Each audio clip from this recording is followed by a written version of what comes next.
My name is Samuel Evans, and I wanted to talk about my humble beginnings, where I was, where I'm at, and where God is trying to take me. I was born on the island of Haiti. In the 90s, Haiti was a chaotic place. The government was a mess. It was really a impoverished nation and still is. I grew up with a family of 8 kids. I had 2 parents, but really my dad wasn't there because of his addictions to drugs and drinking. He never was in the house. My mom did all the raising by herself. Our house was 5 by 5 feet, and imagine 8 kids trying to sleep in a house. We had 1 bed, and that was it. And we all slept on the ground. Some slept under the beds. We were very poor. And when I say poor, imagine poor, but times 10. We had no clothes. We walked on bare feet, naked. The only thing I remember as a kid was just playing and being interactive with the kids. Never really remember my parents really being there.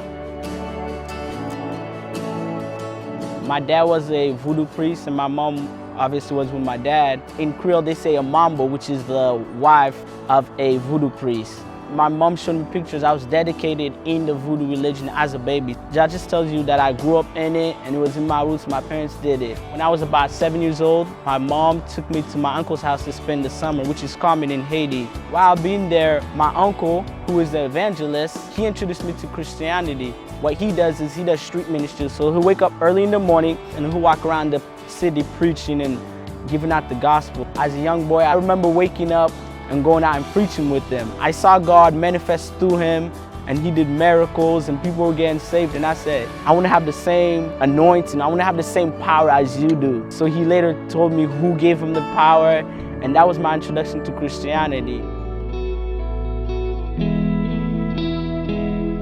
I remember it like it was yesterday. My mom woke us up.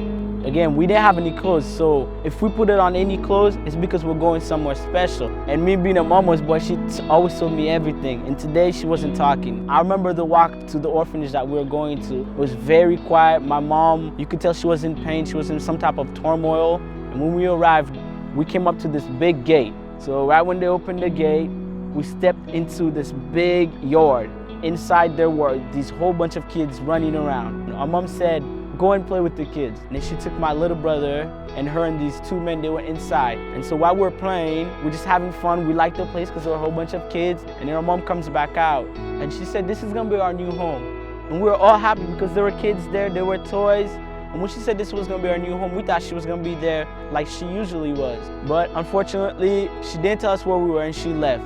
Later on, we spent days there, and then it began to hit me that our new home would not include her mom and that we're at an orphanage and this is where we're gonna be. Years later on, she told me she didn't come inside actually to see us because she said it would be too hard for her to handle. Being the orphanage, there would be Americans that came and did activities in the orphanage, and some of the Americans connected with the kids and they adopted them. I remember one group though, it was a group from Canada. And in that group was an older couple. They were probably in their 60s at the time. I fell in love with them and they fell in love with me. They gave all the signs that they wanted to adopt me, but at the end of the week, they decided they couldn't adopt me because they felt they were too old and it wouldn't be good for me. And then not too long after that, there was a group that came. It was a group from Washington. And in there was a lady named Marla Evans. She came in, I connected with her, she loved me, and we just had this special bond. But she also liked this little kid named Thomas. Thomas was like the star of the orphanage. He was this cute little baby. Marla Evans said that she was gonna adopt Thomas. And again, I got my heart broken because I connected with this lady. Not too long after she left, probably a week later, Thomas died. This was a heartbreak for everyone because again, Thomas was the baby of the orphanage. During that time also, one of my brothers and sisters, actually both of them, they got adopted to Georgia. There were other children that were in my surroundings that were getting adopted too. So at this time I was heartbroken because my friends were getting adopted and I wasn't. So one day God told me, this is as an 8-year-old, he told me to get on my knees, only drink water and not to get up. So stay on my knees and pray all day. While I was praying on my knees, someone were in the bathroom and they flushed the toilet. And in Haiti they have bad plumbing. The toilet bowl leaked and so I got water all over my knees and my legs. So I got up and I went to pray in another room. While praying, God told me to write a letter. At this time, I could not speak English or write English. So I wrote this letter and he told me to write it to Marla Evans. This was a miracle again because, again, I could not write or read English. While I was on my knees, I told him that if he got me adopted, that I'd come back to Haiti as a grown man to preach the gospel and tell about this God that took me out of poverty and out of misery. About a week after writing the letter, Marla replied to me and said that I was going to be their son. She also adopted my younger brother that was with me, that I told her that was a baby at the time. First memory I remember was getting off the airplane in Seattle. The first person I met there was my grandma and grandpa. I remember going up to who was my grandma, and I said to my mom, Marla, and I said, Mom, who is that? Is that my grandmama? And so my grandma always remembered that the accent and how I came up to her and spoke with her. And she said at the moment she saw me coming out of the airport, she knew that I would go back and preach the gospel to the Haitian people. She could just see that in me. She said there was a voice that spoke that in her. So that was God using my grandma to prophesy into my life.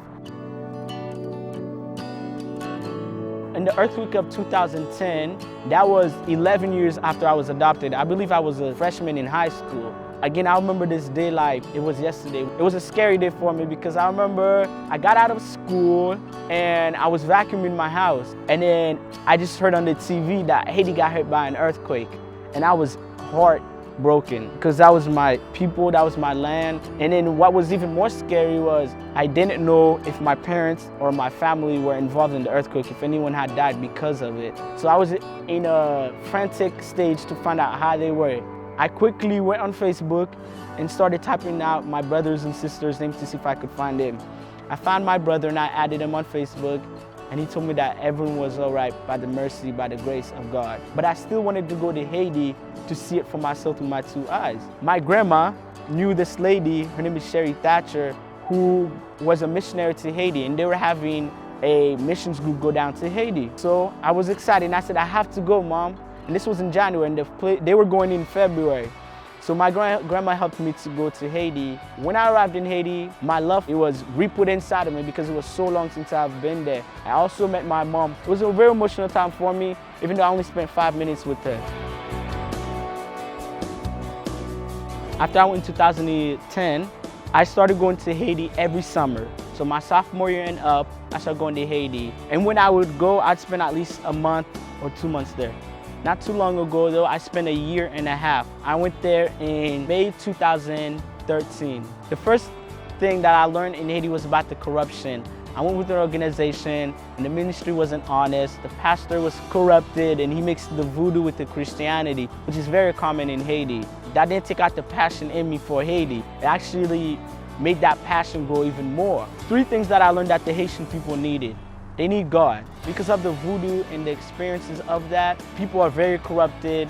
They treat people bad. I think people will be surprised on how much religion determines or dictates the way that you judge people and the decisions that you make. They're very evil. They mistreat the people a lot. The second thing that they need in Haiti is they need medical help. If somebody has a headache, for example, they have no type of medication, no type of pain relief.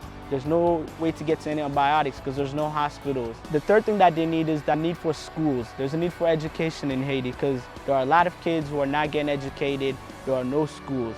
86% of schools in Haiti are actually owned by the government or private owned. People are already poor. To think about going to school, that's way off in the distance because they're thinking about eating today. My plan is to go back to Haiti. I'm actually going back to Haiti in November as a full-time missionary. I plan to preach the gospel there. I also plan to do mobile clinics through the help of having Americans come down there and do mobile clinics. We also plan to build schools. We have 5 churches that we are affiliated with right now, and they have the places ready, the children are ready. We're just needing the funding. I'm going to be preaching. I do a lot of street ministry there. We go to do hospital visits, we do house visits. That's my ministry calling. I'm going to be preaching there, but also we're going to try to provide for the spiritual help, also the physical need. You can support anyhow, monthly supports, however you want to support me. That's my story and where God is trying to take me. Thank you, and have a blessed day.